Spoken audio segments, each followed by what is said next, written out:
बिस्मिल्लाहिर्रहमानिर्रहीम। अस्सलाम वालेकुम नाज़रीन। ये पाकिस्तानियों के लिए एक अच्छी खबर है, बड़ी खबर है।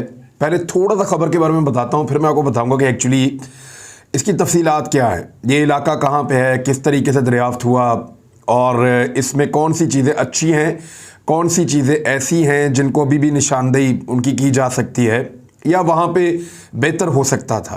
देखें, सबसे पहले तो ये है कि खबर कहती है कि पाकिस्तान के सूबा बलूचिस्तान की हुकूमत और बैरिक गोल्ड कारपोरेशन, ये कंपनी है, और इनके दरमियान ज़िला चागी में सोने और तांबे के सबसे बड़े प्रोजेक्ट रेकोडिक पर मुआहदा तय पा गया है, जिसके तहत मंसूबे को दोबारा शुरू करने का फैसला किया गया है।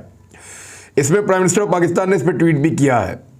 इस पर शुक्रिया अदा किया गया है आर्मी चीफ का भी, क्योंकि सिक्योरिटी उन लोगों ने वहाँ प्रोवाइड कर दी है और उन्होंने इसमें रोल प्ले किया है और बैनुल-अक़वामी कंपनी वापस आई है। और इसमें वज़ीर ख़ज़ाना शौकत तरीन की जानिब से एक प्रेस कॉन्फ्रेंस में दावा किया गया एतवार के दिन कि कैनेडियन कंपनी ने 11 अरब डॉलर का जो जुर्माना है जो पाकिस्तान को हो गया था, 11 अरब डॉलर्स बहुत बड़ी रकम है, 11 अरब डॉलर का जुर्माना, उसकी तलाफ़ी और उसके साथ साथ 10 अरब डॉलर्स की मज़ीद सरमायाकारी पाकिस्तान में लाने का फ़ैसला किया है। इस इलाके की किस्मत बदल सकती है, बहुत सारे लोगों को नौकरियां मिल सकती हैं, लेकिन ये है क्या, ज़रा इसको समझ लें आप। ज़मीन जो है ना हमारी, ये सारी एक गोला तो है, लेकिन इसमें डिफरेंट मटेरियल डिफरेंट जगहों पे पड़े हुए हैं। साइंसदानों ने इसको डिवाइड कर रखा है मुख्तलिफ लाइन्स के अंदर, और आपने सुना होगा नाम टेक्टोनिक प्लेट्स। जब ज़लज़ले आते हैं तो एक प्लेट दूसरी प्लेट के ऊपर से थोड़ी सी सरक जाती है तो ज़लज़ला आ जाता है। ऐसे ज़मीन के अंदर बहुत सारी परतें हैं और ज़मीन के अंदर मुख्तलिफ रीजन्स हैं जो चलते हैं। इन्हीं रीजन्स के अंदर यानी कई कई मुल्कों के अंदर एक एक प्लेट चल रही होती है, एक एक एरिया चल रहा होता है, एक एक बेल्ट चल रही होती है। इन्हीं में से जो एक बेल्ट है, उस बेल्ट का नाम है टैथियान बेल्ट। ये जो टैथियान बेल्ट है, ये समुंदर के करीब से शुरू होती है, ये यूनान में भी है, यूनान से होती हुई ये हंगरी में, बल्गारिया में, रोमानिया में, इन मुल्कों में जाती है। फिर यही जो टैथियान बेल्ट है ये तुर्की और ईरान से होती हुई यहाँ अफ़गानिस्तान और बलूचिस्तान में दाखिल हो जाती है। यही बेल्ट गिलगित बल्तिस्तान से गुजरती है, चाइना के कुछ एरिया से और तिब्बत, और फिर ये बेल्ट चली जाती है जहाँ पे आखिर में पहुँचती है ये म्यांमार में, या जिसको आप बर्मा कहते हैं वहाँ, और फिर मलेशिया और इंडोनेशिया, वहाँ जाके इसका इख्तिताम हो जाता है। ये पूरी एक बेल्ट है जिसको टैथियान बेल्ट कहते हैं। इसका नक्शा भी आप देख लें, टैथियान बेल्ट। इस टैथियान बेल्ट के ऊपर बहुत सारे मिनरल्स मौजूद हैं, बहुत सारी धातें, बहुत सारी मादनियात यहाँ पे मौजूद हैं। ख़ास तौर पे यहाँ पे कॉपर के और सोने के ज़खायर मौजूद हैं, और उसका जो सबसे बड़ा रिज़र्व है, या जिसको आप कह सकते हैं कि बड़ा शानदार रिज़र्व है, वो जब ये टैथियान बेल्ट पाकिस्तान के अंदर से गुजरती है तो चागी का एक ज़िला आता है। चागी वो इलाका है जहाँ पे पाकिस्तान ने एटमी धमाके किए थे 1998 में। 28 मई 1998 में पाकिस्तान ने यहाँ पे एटमी धमाके किए थे। नवाज शरीफ उस वक्त वज़ीर आज़म थे। तो ये जो चागी का ज़िला है, यहाँ पे एक छोटा सा गांव है, उस गांव का नाम है रेकोडिक। ये कोई अंग्रेज़ी का लफ्ज़ नहीं है, ये रेकोडिक, ये वहाँ गांव का नाम है। और रेकोडिक कहते हैं मकामी ज़बान में, आप कहते हैं सैंडी पीक जो होती है, या जिसको आप उर्दू में कहते हैं कि रेतीला टीला, रेत की चोटी, रेतीली चोटी, क्योंकि ये ज़रा ऊंचा है और रेतीली चोटी इसको कहा जाता है, तो इसलिए मकामी ज़बान में इसका नाम है रेकोडिक। तो रेकोडिक एक छोटा सा गांव है। इस गांव की आबादी जो है वो चंद लाख है और बहुत पुराना ये गांव यहाँ पे आबाद है। ये एक सहराई इलाका है, रेगिस्तानी एरिया है। यहाँ का मौसम मैं आपको बताऊं तो आप हैरान हो जाएंगे। यहाँ गर्मियों के अंदर लगभग 40 से 50 डिग्री सेंटीग्रेड तक टेम्परेचर बढ़ जाता है, इतना शदीद दर्जा हरारत है। बारिशें, बर्फ़ बहुत कम, ना होने के बराबर बारिशें बहुत कम पड़ती हैं, जबकि सर्दी यहाँ पे खुश्क और इतनी ज़्यादा होती है कि -10 डिग्री सेंटीग्रेड तक यहाँ पे सर्दी पहुँच जाती है। तो गर्मी है तो 50 डिग्री सेंटीग्रेड तक, सर्दी है तो -10 डिग्री सेंटीग्रेड तक। तो शदीद मौसमों का ये इलाका है, रेतीला इलाका है। यहाँ हवाएं बहुत तेज़ चलती हैं, बारिशें तो नहीं होती लेकिन हवाएं बहुत तेज़ चलती हैं। और ना सिर्फ हवा तेज चलती है बल्कि यहाँ रेत के तूफान आते हैं। उसकी वजह से यहाँ ट्रेड करना भी बड़ा मुश्किल रहा माजी में। ये अफगानिस्तान के और जो ईरान का बॉर्डर है उसके बिल्कुल करीब चागी है, और चागी का एक छोटा सा एरिया है, एक गांव है जिसको हम रेकोडेक कहते हैं। रेकोडेक के अंदर पाकिस्तान ने पहली मर्तबा, पाकिस्तान का एक इदारा है जिसका नाम है जियोलॉजिकल सर्वे ऑफ पाकिस्तान। इस इदारे ने पहली मर्तबा जब यहाँ पे रिसर्च की 70 की दहाई में, तो 1978 में उन्होंने ढूंढ लिया कि यहाँ पे कॉपर के या तांबे के और सोने के बड़े ज़खायर मौजूद हैं। क्योंकि ये तो साइंसदानों को पता था, और पाकिस्तान के अंदर जो लोग भी जियोलॉजी को पढ़ते हैं उनको ये आइडिया था कि ये उसी बेल्ट के ऊपर है, टथियान बेल्ट के ऊपर, तो इसके ऊपर वो काम कर रहे थे। तो यहाँ पे उनको मिल गया तांबे के और सोने के ज़खायर बहुत बड़े बड़े। लगा कि इस इलाके की किस्मत बदल जाएगी और ये इलाका पाकिस्तान की किस्मत भी बदल देगा। उसके बाद पाकिस्तान ने मुख्तलिफ कंपनियों के साथ राब्ते किए, और ये पूरी कहानी मैं आपके सामने रख सकता हूँ, लेकिन मैं मुख्तसर चीज़ें आपको बताना चाह रहा हूँ कि यहाँ पे जो ज़खायर मौजूद हैं सोने के और चांदी के, वो कितने बड़े हैं, तो 6 अरब टन के ज़खायर यहाँ पे मौजूद हैं।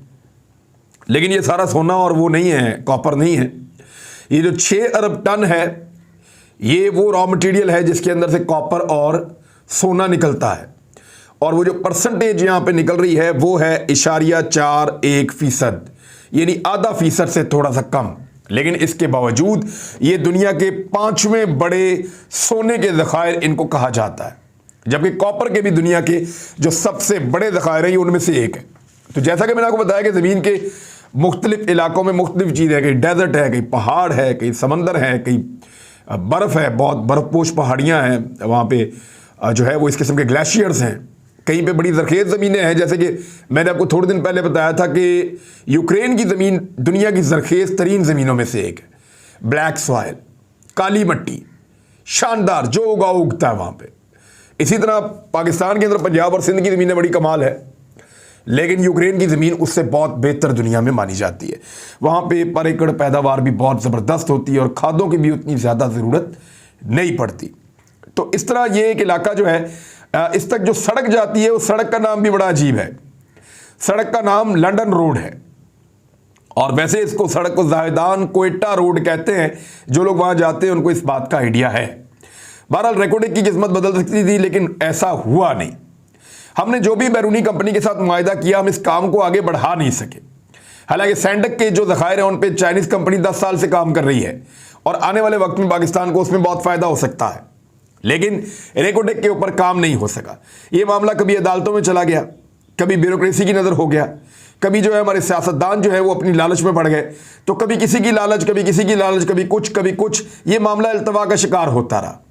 और लेकिन अब फ़िलहाल इसमें पाकिस्तान को जो है वो बैरूनी सतह पे, आलमी सतह पे लगभग 11 अरब डॉलर का एक जुर्माना भी हो चुका है, जो पाकिस्तान को पे करना था।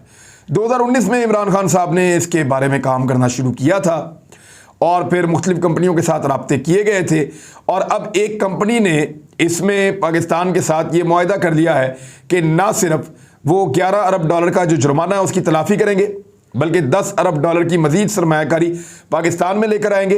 8000 नौकरियों के मौके पैदा होंगे और पाकिस्तान को बेपनाह फ़वाइद मिलेंगे।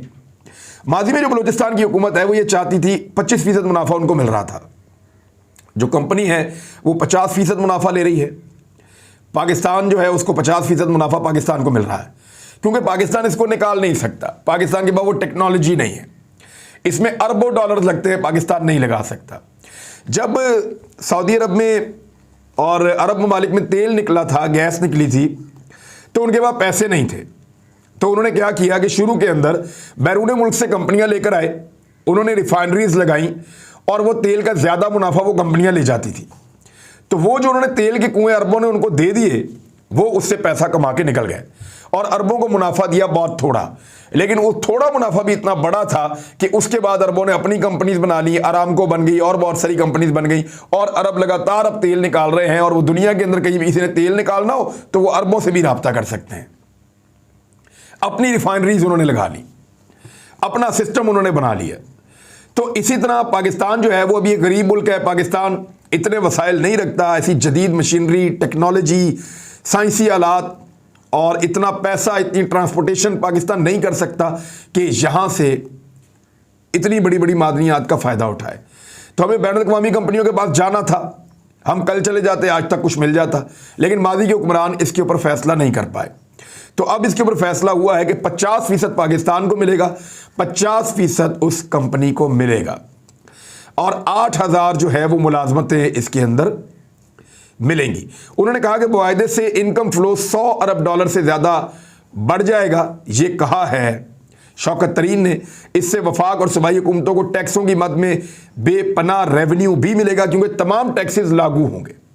जो कंपनी यहाँ पे आकर ये सोना और तांबा निकालेगी, वो सूबे और वफाक के तमाम टैक्सेस भी पे करेगी, और इसके अलावा मुनाफे का 50% वो ले जाएंगे, 50% पाकिस्तान को मिलेगा।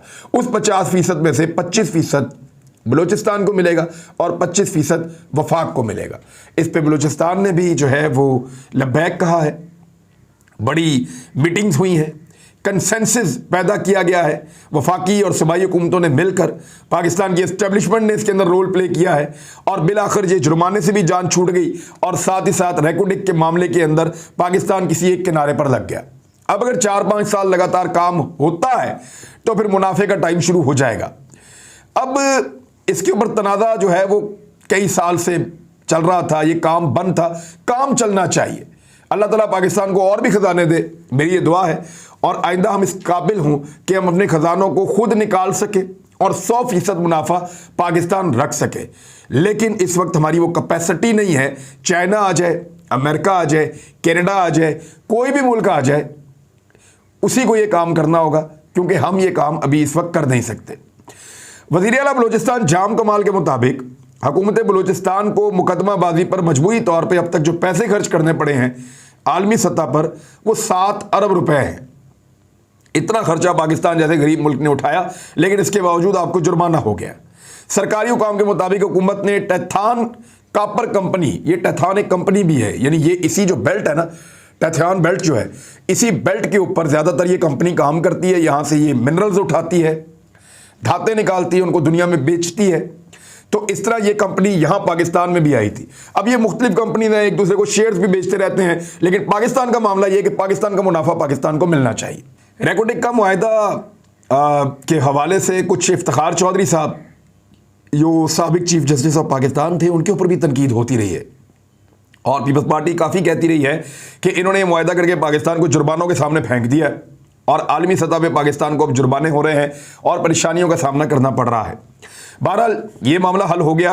$11 अरब का जुर्माना, उससे भी पाकिस्तान को छूट मिल रही है, और फर्दर इन्वेस्टमेंट पाकिस्तान में आ रही है, और पाकिस्तान से ये ज़खायर निकाल कर दुनिया के अंदर जो है वो भेजे जाएंगे, और उससे पाकिस्तान मुनाफा कमाएगा। अब एक चीज़ और है, पहले जो बलूचिस्तान की गवर्नमेंट ने मुतालबा किया था कि 25% से ज़्यादा हमें मुनाफा दिया जाए पहले माजी में, और रिफाइनरी इसकी लाकर यहाँ पर लगाई जाए बलूचिस्तान में। अब क्योंकि टेक्निकली हमें इन चीज़ों का आइडिया नहीं था, अब वहाँ का वेदर, वहाँ की चीज़ें, वहाँ के लोग और टेक्निकल लेबर, ये सारा कुछ बहुत मुश्किल था।